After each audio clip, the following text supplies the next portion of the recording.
c'est une famille de 8 enfants.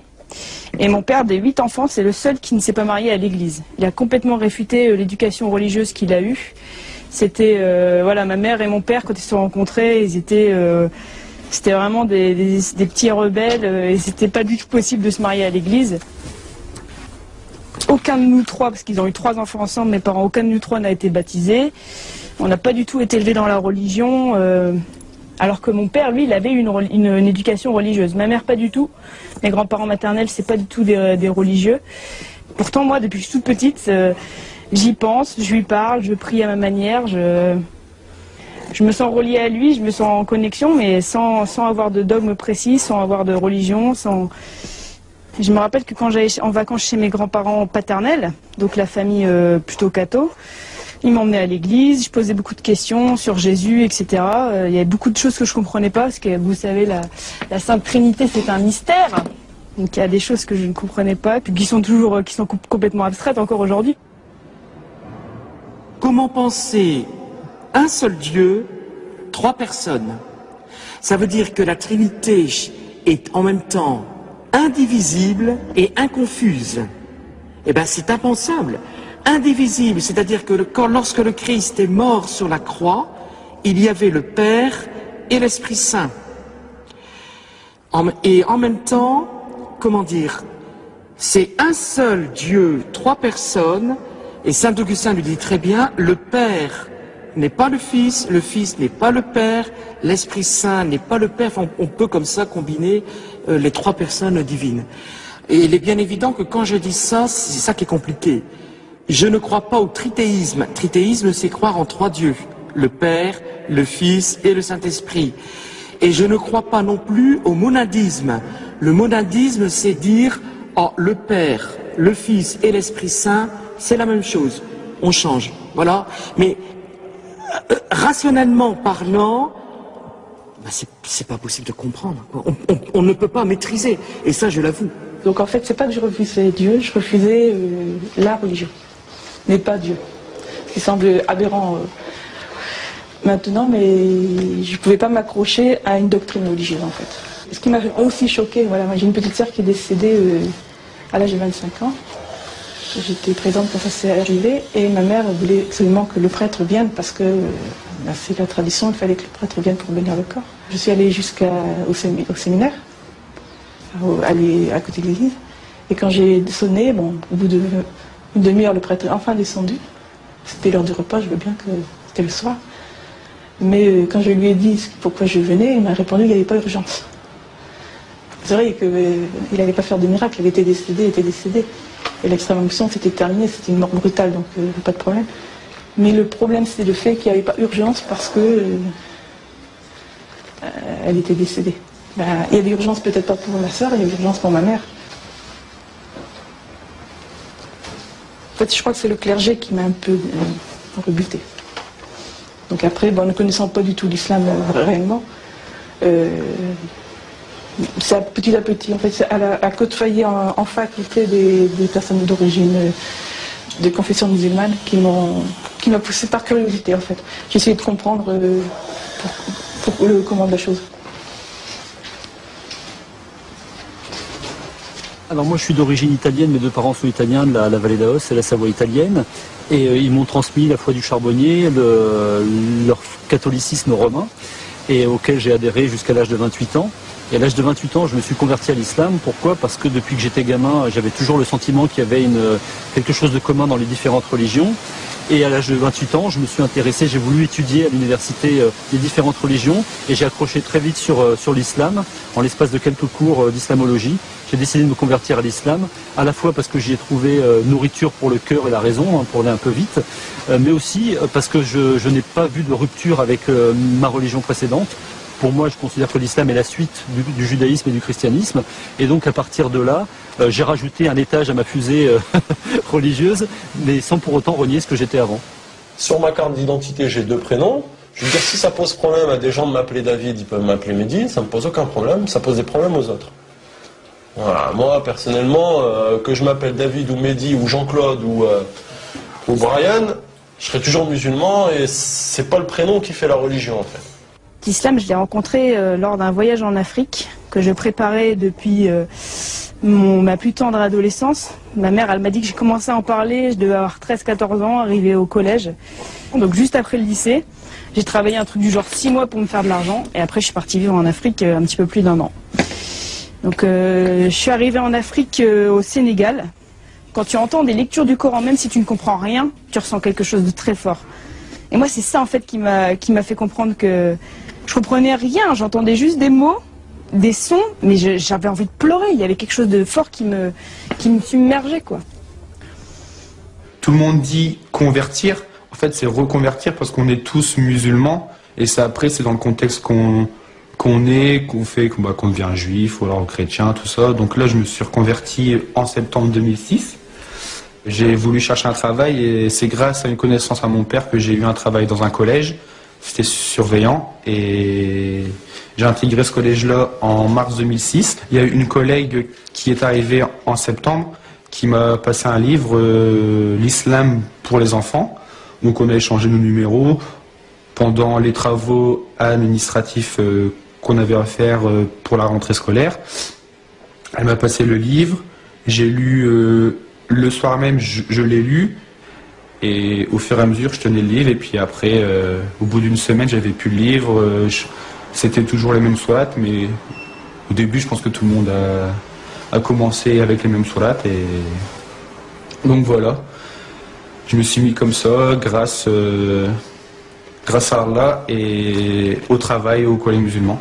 Les gens qui se convertissent à l'islam racontent des histoires extrêmement variées. Il y a des gens qui sont allés faire du tourisme au Maroc et ont entendu l'appel à la prière et ont été subjugués par ça et ils se sont convertis. D'autres gens, ils ont étudié 10 ans avant de se convertir. D'autres étaient très contre et puis un jour... Bon, en tout cas, ce qui est sûr, c'est qu'aujourd'hui, il y a forcément beaucoup de conversions parce que à la fois, il y a le phénomène de médiatisation négative sur l'islam. C'est pas une vérité sociologique du tout, mais il se trouve que chaque fois qu'il y a un moment de cristallisation, de stigmatisation, de diabolisation de l'islam au niveau des médias, c'est suivi quasi instantanément de conversion à l'islam. C'est toujours les mêmes questions. À croire que ça pose pas un problème, mais t'as besoin, c'est sûr, certes l'être humain il a besoin de savoir de quelle origine on est, on a toujours besoin de connaître ses racines, on a besoin de ses racines pour vivre, c'est comme un arbre. Là je le vois quand j'étais en stage, là, je fais des études d'infirmier, dans le personnel, souvent on te pose la question. Alors en plus quand tu es en stage en période de Ramadan, c'est encore pire. La personne, elle me dit, tu fais Ramadan, elle n'était pas du service dans lequel j'étais, elle venait pour manger, elle me dit, tu fais Ramadan, c'est une bien drôle d'histoire. Elle part dans le frigo, elle ouvre le frigo, elle dit, quelle bien drôle d'histoire. Je dis, l'histoire elle est drôle où? Il n'y a rien de marrant. Elle me dit, oui, mais parce que la copine de ma fille fait Ramadan aussi, et puis elle n'est pas arabe. Je dis, pourquoi? David, c'est quoi? C'est arabe, David. Le jour du Eid, appelé aussi communément fête du gâteau. Là, le Eid du Ramadan, chez eux, c'est la fête des gâteaux. On ramène des gâteaux. Mais là, il n'y a rien de drôle. C'est super bon. Et cette même personne-là, elle mange des gâteaux. Je pose un plateau, elle prend un gâteau, je lui fais, là, il n'y a rien de drôle. Je lui ai rappelé ce qu'elle m'avait dit 30 jours avant. Je lui ai dit, là, c'est pas drôle de manger des gâteaux pendant la fête du Ramadan, à la fin du Ramadan. Elle me dit, mais non, parce qu'ils sont bons. Voilà. Ça résume tout, en fait. La connaissance. Allez, on y va? Là, la classe est prête pour une fois. Oh là là. On y va? Allez, on y va. Si aujourd'hui je dis je me convertis à l'islam, ça fait pas du tout la même chose que si je me dis je me convertis au bouddhisme. Je me convertis au bouddhisme, on me dit tiens c'est un joyeux, il va dans un truc zen, un peu soft, c'est assez exotique mais bon pourquoi pas. Par contre si je dis je me convertis à l'islam, je me convertis à quelque chose qui fait peur. Donc on commence à me soupçonner, à me regarder de travers, à dire mais il s'est fait embobiner, il rentre dans un truc, on va l'obliger à poser des bombes. Donc il y a toute une dimension qu'on se voit plaquer très vite dans son milieu familial, dans son milieu professionnel éventuellement, et assez vite aussi si on est actif, et ça a été mon cas, j'ai toujours été actif dans des associations, des partis politiques, etc. Et donc le fait de me retrouver musulman, j'ai voulu être actif en milieu musulman, et très vite je me suis retrouvé face à des renseignements généraux, à la DST, etc. Et moi qui essaye de ne pas voler un centime quand je fais ma déclaration d'impôt, je me suis retrouvé du jour au lendemain avec le sentiment que j'étais hors la loi, que j'étais quelqu'un qui faisait des choses pas bien. Et c'était une curieuse impression. Et se rajouter à ça en plus, tous les discours sur l'islam en France, qui donnent le sentiment que l'islam n'est qu'une religion d'étrangers faite et vécue par des étrangers. Et donc ça m'a donné en plus le sentiment d'être une espèce de migrant culturel. Et du jour au lendemain, j'étais plus français, j'étais plus de cette culture, j'étais ailleurs. Et j'étais en plus dans un ailleurs inquiétant pour mon entourage. La chance de mes parents, c'est que, et de ma famille, ils voient bien que c'est pas du tout pareil. Leur Guilain, parce qu'ils m'appellent toujours Guilain, eux. Peut-être qu'ils prendront l'habitude plus tard, Inch'Allah, de m'appeler Fares. Et ça me toucherait beaucoup. Et le son qu'ils ont par la télé, ils voient bien que c'est pas... Ils voient que dans mon comportement, j'ai pas changé vis-à-vis d'eux. Ils voient que c'est pas parce que je suis musulman que je me suis renfermé, que... Ils voient bien que j'agis pas comme ce qui se dit à la télé. L'islam, c'est pas un vaccin contre la connerie. Donc, si un saint non musulman se convertit à l'islam, ça fera probablement un saint musulman. Et si une tête de con non musulman devient musulman, ça fera probablement une tête de con musulman. Et, malheureusement, je crois qu'il n'y a pas de secret là-dessus.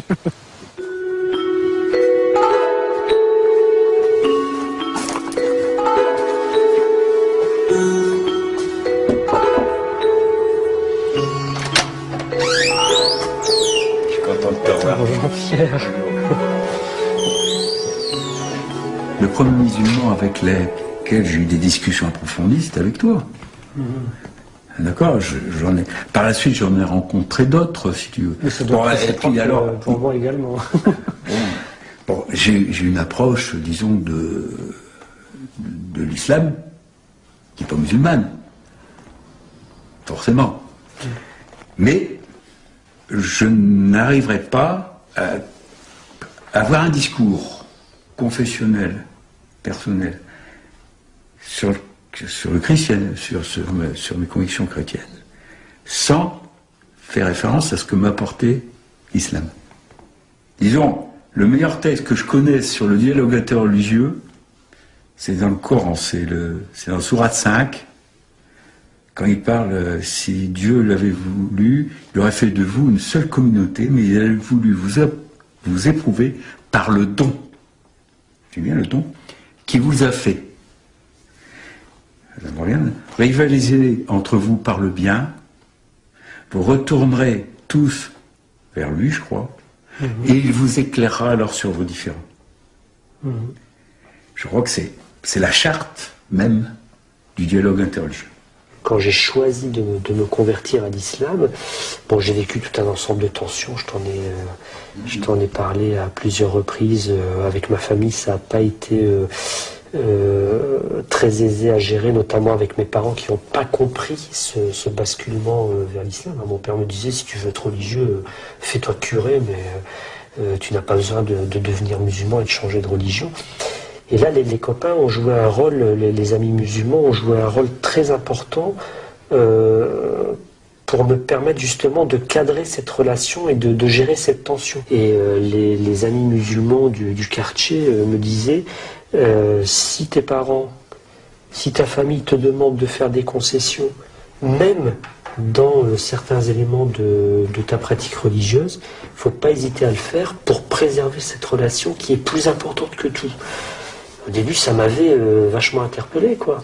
Il y a un truc aussi qui me fait vraiment pencher 10 fois plus pour l'islam que les autres religions, c'est que l'islam a un lien avec la science. Et pour moi, la science, c'est une manière d'expliquer le monde, comme le mystique, enfin, il y a plein de manières d'expliquer le monde. Et le fait que l'islam ne contredise pas la science et l'inverse, c'est vachement intéressant. C'est un cadre, en fait, pour moi, l'islam. C'est un cadre dont tu peux te servir tu peux t'en servir dans ta vie, dans la vie de tous les jours, quoi. Dans l'islam, quand il y a un problème, il y a une solution.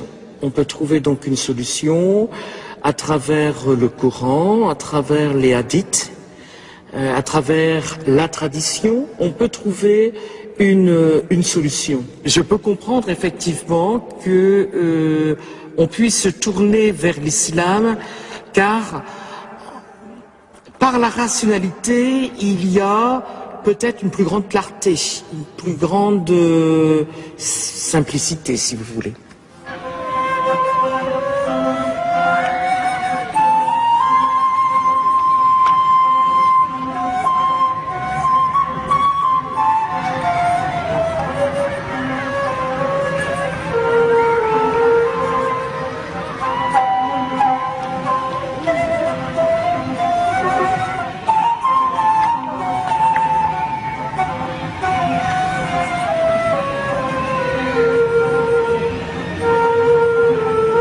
Vous allez bien? Jawad, ça va. En forme? Ça va. Et ton match chez le Ça va très bien. Bah, écoute, comme tu sais, j'ai eu un petit garçon qui a maintenant 3 mois. Donc, ça passe vite. Tout va bien, ouais. Mais on m'a dit qu'à Condé, il y avait pas mal de convertis. À Condé, il y a beaucoup de convertis, effectivement. Ouais.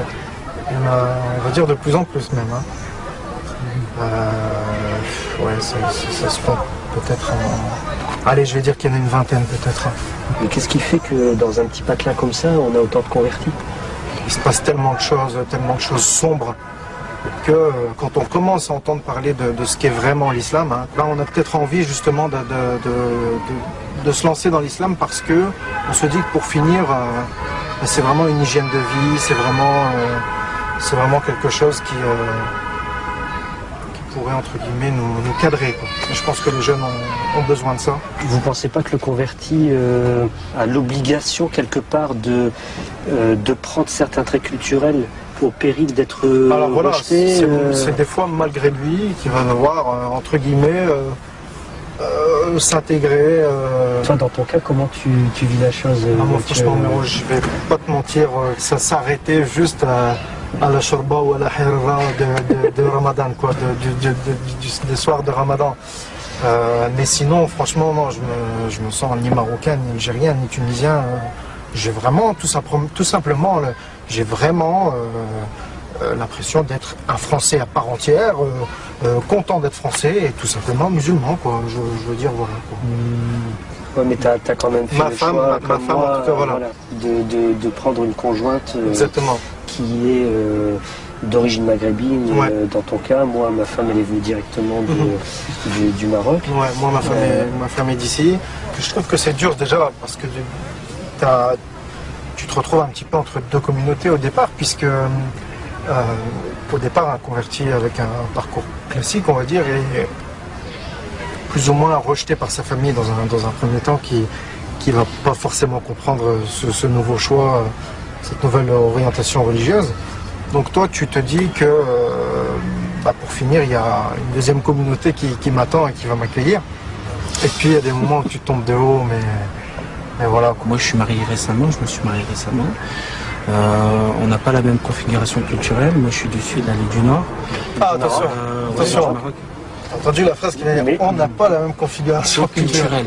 Pourtant, ils sont marocains tous les deux. Hein, du nord. Alors, mais c'est important de dire. Quand moi, je débat. Les musulmans ont plutôt tendance à se représenter en tant que musulmans, mais aussi à se représenter et à s'organiser sur un mode ethnico-national originaire de l'Algérie, originaire du Maroc, etc. Et y compris avec des tendances internationales à l'intérieur de ces mouvements. Donc les convertis en tant que tels ne trouvent pas vraiment leur place et on ne leur donne pas de place particulière. L'autre question, c'est est-ce qu'ils ont besoin d'avoir une place particulière? Je crois que c'est important de penser que les convertis, à partir du moment où ils sont devenus musulmans, ne sont plus des convertis. Ce qui est important, c'est d'avoir plutôt des médiateurs culturels éventuellement. J'ai amené ma femme tout à l'heure à l'aéroport de Charleroi. Elle arrive à Oujda ce soir, Inch'Allah. On se marie là-bas le 29 juillet, Inch'Allah. Et donc là, elle y est partie 10 jours avant pour finir tous les préparatifs de là-bas. On a choisi de nous se déplacer avec sa famille d'ici et ma famille pour que tout le monde puisse profiter de ce moment important dans la vie d'un musulman, ce qui est le mariage. Moi, combien de fois on a essayé de m'appeler Daoud à la place de David, alors que c'est la même signification. En plus, David, c'est hébreu. Oh, ça, laisse tomber, hein. Je fais vraiment chier tout le monde. Ah, tu fais chier les imbéciles. Ah, j'emmerde tout le monde. Hein. Alors, David hébreu, Mehdi arabe et roi ancien français. Moi, je suis allé dans un hôpital il n'y a pas très longtemps en stage, la chambre mortuaire, t'as un crucifix. Hein. Oui, voilà. Alors que tu es toujours dans un lieu public. Ils l'ont enlevé il n'y a pas longtemps. Ouais. Ça veut dire quoi, ça? C'est-à-dire que si tu meurs en tant que musulman à l'hôpital, tu rentres dans une pièce où il y a un crucifix. Ça veut dire qu'on ne respecte pas ta religion. Moi, je meurs demain. Qui va s'occuper de moi? Tu vois, c'est un sujet chaud quand même. Mais qui va s'occuper de moi? Un testament. Hein. Ah, mais qui? Bah, tu te mets d'accord avec... Voilà. C'est chaud. Hein. Qui va faire ma toilette mortuaire? Comment je vais être enterré? Mais c'est chaud, ça. Tu sais que ce problème, c'est déjà posé. Exactement. Les carrés musulmans en France, moi, je vais pas me faire enterrer en Algérie, je suis né en France. Oui, bien sûr, bien sûr. Tous les musulmans français, entre guillemets, convertis, qui vont mourir dans... demain, hein. Comment on va les gérer, tous ces gens-là? Parce qu'il y en a plein, hein. Il y en a énormément. Et ces gens-là, ils sont enterrés dans le respect de la religion. Ils sont enterrés dans le respect du mort. Ils sont enterrés selon le respect de la ville où ils vont être enterrés, et puis basta. Hein. Donne-moi ta mutuelle, donne-moi ta sécu, et puis voilà, on va faire l'assurance décès, et basta. Par contre, on va se préoccuper que Fatima porte un voile, et puis, ben voilà, elle présente pas une pub de laitue. Quand on pense qu'une femme peut se convertir à l'islam, on pense qu'elle doit être un peu fada quand même. Parce qu'on est convaincu qu'elle abandonne tout. Je trouve que dans l'islam, la femme est 1000 fois plus préservée, plus respectée que dans la société occidentale qui a perdu ses valeurs. Je vois pas en quoi une femme occidentale qui va s'afficher sur un panneau publicitaire pour des sous-vêtements féminins ou autres est plus respectée qu'une femme musulmane. Enfin, qu'on m'explique, parce que là j'ai un problème de perception du respect. Et qu'on me dise aussi si dans le monde occidental la femme n'est jamais battue. Parce que là... il n'y aurait pas SOS femme battue ou SOS homme battu maintenant, parce que ça se fait aussi. Donc qu'on me dise, là, est-ce que toutes ces femmes qui appellent SOS femme battue ne sont que des femmes musulmanes?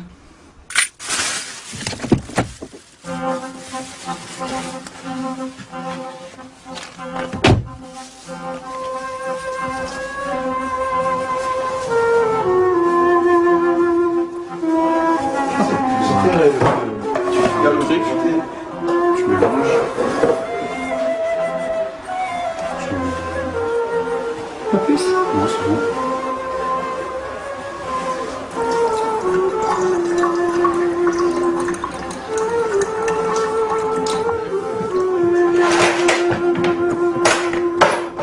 Là, je suis à terre. On va laisser un peu le temps que ça remonte un peu là, ouais. On s'en doutait, enfin, on s'en doutait un peu non, mais on se doutait que tu fréquentais quelqu'un. Et puis après,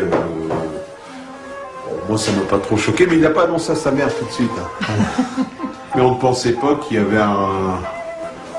qu'il y avait une relation de cause à effet entre le fait de fréquenter une marocaine et puis de prendre la religion musulmane. Hein. Bon, la part des choses à faire, c'est savoir si c'est une vraie conversion ou si c'est une conversion de circonstance. Comme je disais tout à l'heure dans la voiture. Une conversion amoureuse, quoi. Au début, tu pensais que c'était une conversion amoureuse? Bah oui, moi, je le pense toujours un peu d'ailleurs. Le mariage nous a un peu déroutés. Ce qui surprend, c'est que quand tu es marié à la mairie, qui est quand même l'acte légal de la République française, tu n'as pas le droit d'aller avec ta femme. Ça, c'est quelque chose qui... Non, c'est ça que je comprends pas, ça. En fait, ça, c'est parce qu'on a décidé de faire le mariage au Maroc aussi, pour... Ouais, mais l'acte de mariage, c'est quand même l'acte civil à la mairie. Point. À la limite, toi, tu es en droit de... Oui.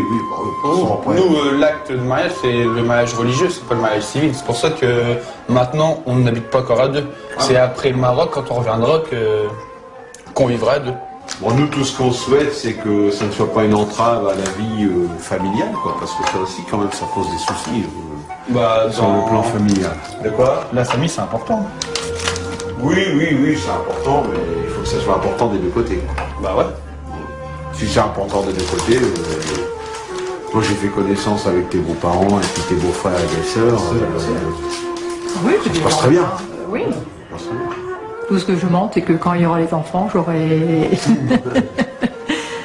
qui viendront régulièrement, et puis que j'aurai les petits-enfants. Tout ça, moi, c'est tout ce que je demande, quoi. Bonjour.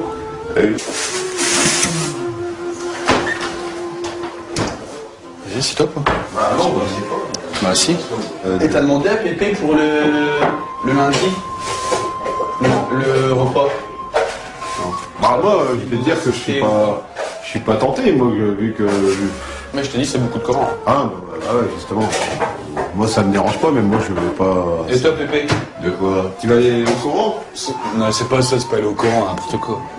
Ah, mais je rigole. Il y aura beaucoup de Coran, en fait. Si ça vous dérange Ça s'appelle ou pas. le Coran. Bah, il y a... La religion des lectures, des machins comme ça. Ouais, voilà, c'est ça. Oh, c'est bon. C'est bon? Ouais. Je suis emballé, moi, je vais te dire. Ça dure combien de temps? La soirée. Toute la soirée? Non, toute la soirée du Coran, moi... Ouais, bon, c'est pas grave. Il y a des entractes, il y a des... Non, il n'y a rien. Comment ça se passe? C'est que ça, c'est Bah, c'est le repas, et puis il y a le mariage devant Dieu avec les récitations des versets, tout ça. Moi, du moment qu'il ne faut pas faire ça... Ah non, t'es pas obligé de faire... T'es pas obligé de... Toi, t'es pas... Parce que déjà, à l'église, je ne fais pas signe de croix parce que je ne suis pas croyant. Alors, comme nous. Allez, je vous laisse, hein, parce que j'ai du travail. Celui qui ne me croira pas, tant pis. Hein. Salut. Salut. Anna, je trouve que tu participes moins à nos réunions de famille, quoi. Bah, ça, c'est parce que... tu sais, il y a de l'alcool et tout, donc je viens pas souvent. Je viens juste faire... Je viens dire bonjour, et après, comme je me sens pas trop à l'aise avec cette ambiance-là, je viens dire bonjour à la famille, mais après je m'en vais. Ouais, mais bon, on fait rien de mal non plus, quoi. Faut respecter, nous on respecte votre justement, si tu truc, nous respectes, aussi. Je vais pas aller dans le mauvais.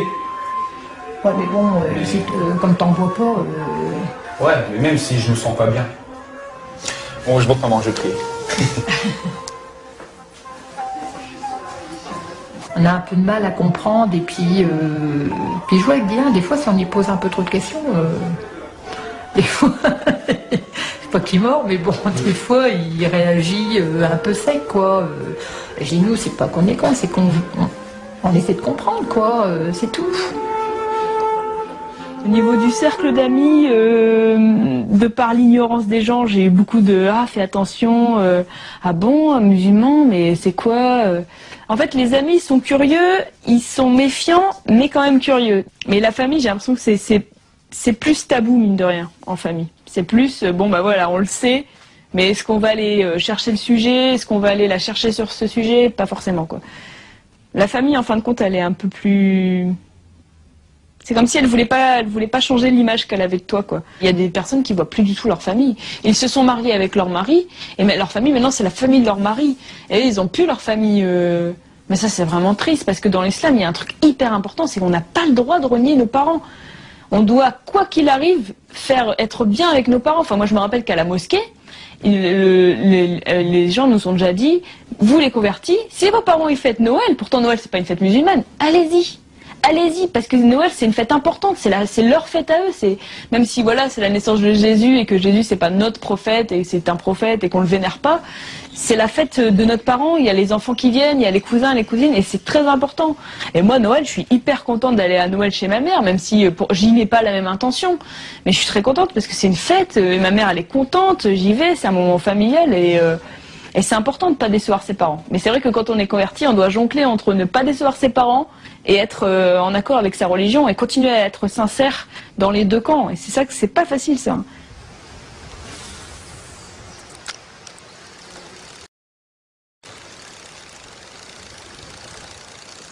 On est le 19. Dans un mois, c'est Ramadan. Un mois. Déjà, Ramadan? Eh, gamin.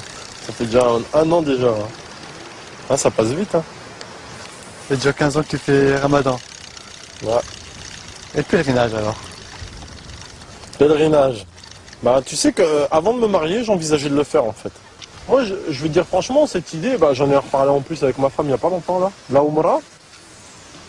que j'ai pas pu faire. Elle me dit c'est vrai que t'as pas pu partir en voyage à la Mecque, quoi. Je lui dis ouais, mais bon, après il y a la famille avant tout, hein. En mariant, c'est vrai que cette idée, ce projet, il a été mis un petit peu de côté. Parce que je pars du principe où il faut déjà bien asseoir ta famille. Bah oui, hein. Faut t'occuper de ta femme. Moi je suis à fond famille, tu sais. Donc et après ma fille. Ah, quelque chose? La classe. La classe. Il n'en a pas besoin, la classe. La classe. Voilà. C'est nickel. Ça va, tu maîtrises, hein. Je vais devoir porter les pucettes en fait. C'est pas normal ça, hein. J'espère que je vais faire plus gros que toi, hein.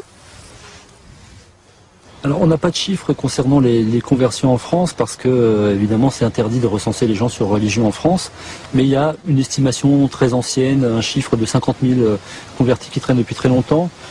J'ai eu des chiffres par le ministère de l'Intérieur, des chiffres très officieux qui datent d'une dizaine d'années, qui étaient une estimation des renseignements généraux à 110 000, 120 000 convertis en France.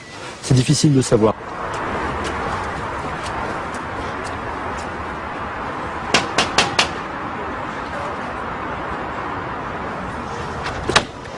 Ah Mathieu, Papa. Comment vas-tu? Surprise. Ça va? C'est bien d'être venu. Vas-y, un café? Ouais, bah si. Ouais. Ce que tu veux, ton défaut. Ouais, je vais faire un petit café, ouais. Bah, c'est bien, c'est super, c'est vraiment bien. Je m'attendais pas à ta visite. Qu'est-ce que tu racontes? Bah rien. C'est calme à Condé? Ouais, bah comme d'hab. Hein. Ouais. Bah oui. Chicorée? Ouais, ce que tu veux, n'importe. T'as des nouvelles de ta sœur sinon? Ouais, bah elle est avec Lia, elle est à la maison, hein, elle est chez moi. Ah bah ça va, ouais. Ouais, donc tu me disais, combien de ramadan? Là, ça va faire aller 10 ou 11, c'est le 10e ou le 11e que je vais faire. Alors, c'était pas une crise passagère, hein, évidemment. Ah non, c'est sûr. C'est sûr. Ouais. C'est sûr. Voilà. Il m'a pas fallu finalement très longtemps pour découvrir que ça n'était pas qu'une crise passagère, que c'était vraiment... c'était ça, quoi. Il avait ça en lui, quoi. Voilà.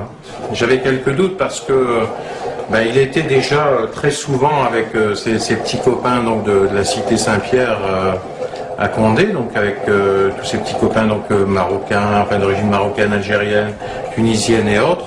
C'est vrai que j'ai toujours eu des copains d'origine maghrébine, quoi, mais paradoxalement, c'est pas eux qui ont fait que je suis devenu musulman, quoi.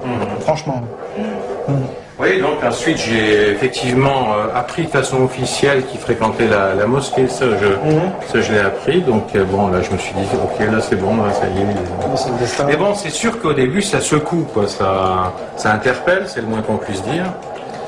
Mais après il faut rapidement essayer de comprendre, parce que si on n'essaie pas de comprendre, on va camper chacun sur ses positions et on va... Moi, je risquais de les perdre tous les deux, hein, puisque... Ouais, parce que ma petite sœur... Après, sa sœur a suivi forcément le même chemin. Mais donc, si on n'essaie pas de comprendre, on perd ses enfants. Donc, c'était pas le but non plus. Donc, Mathieu m'a carrément même prêté des bouquins, notamment sur la réflexion de certains personnages connus français sur l'islam. Et puis, à partir de là, j'ai effectivement commencé, on va dire... Mon travail de compréhension et d'acceptation. Et puis après, bien finalement, ça s'est très bien passé, jusque, bon, à part quelques petits épisodes où dans son discours, j'avais peur qu'il ait moins de tolérance vis-à-vis des autres, en fait. Et ça, je le reconnais, c'est vrai que je le reconnais. Parce que... C'est ce prosélytisme qui allait parfois un peu trop loin. Mais qui tombe en même temps en pleine crise d'adolescence. Voilà, tu vois ce que je veux dire? Et là, voilà, dès que je disais une connerie, parce que j'en ai dit des conneries, dès que je disais une connerie, c'était plus Mathieu l'adolescent. C'était Mathieu le musulman, tu vois. Bon, après, sur le principe même de la religion, que moi, j'ai absolument, on va dire, c'est une mauvaise expression, mais j'ai rien contre, on va dire, quoi. Au contraire, parce que plus j'ai essayé de comprendre, et plus je me suis aperçu que non seulement c'était, on va dire, cartésien, que c'était, enfin pas cartésien, mais que c'était cohérent, hein, voilà, que c'était cohérent, que les textes, et que c'était la vérité, parce que plus j'avance mon but de compréhension, et plus je m'aperçois qu'effectivement c'est la vérité, quoi. Voilà. Et bon, pour l'instant, parce que il doit être trop content maintenant parce que il a réussi, quoi.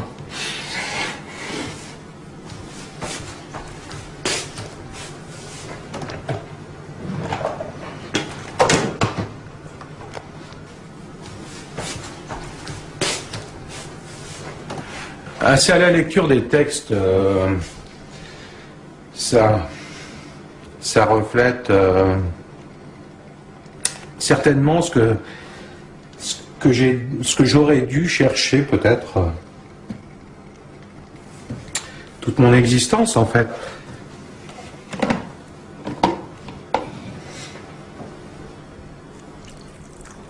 Surtout que je connais son travail dans le milieu dans lequel il évolue, dans un milieu parfois difficile où il y a des jeunes qui sont désœuvrés, qui sont en quête de vérité, de recherche spirituelle, et il a désamorcé parfois des situations plus que ubuesques, plus que difficiles, grâce à la religion, et ça c'est formidable, quoi, voilà.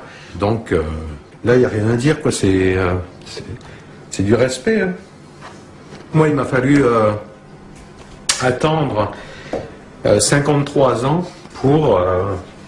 mais bon, il n'est jamais trop tard, hein.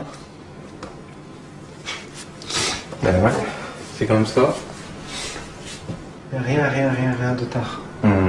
Tu veux dire, il est en train de... Non. De me dire, vas-y, lance-toi, mais attention. Non, mais... Mais non, franchement, les derniers jours de ta vie, il est pas tard, tu vois ce que je veux dire.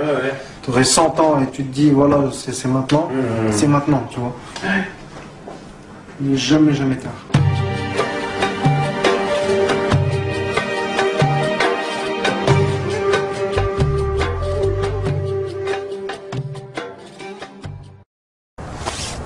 Allahu Akbar. الحمد لله رب العالمين الرحمن الرحيم مالك يوم الدين إياك نعبد وإياك نستعين اهدنا الصراط المستقيم الصراط الذين أنعمت عليهم غير المغضوب عليهم ولا الضالين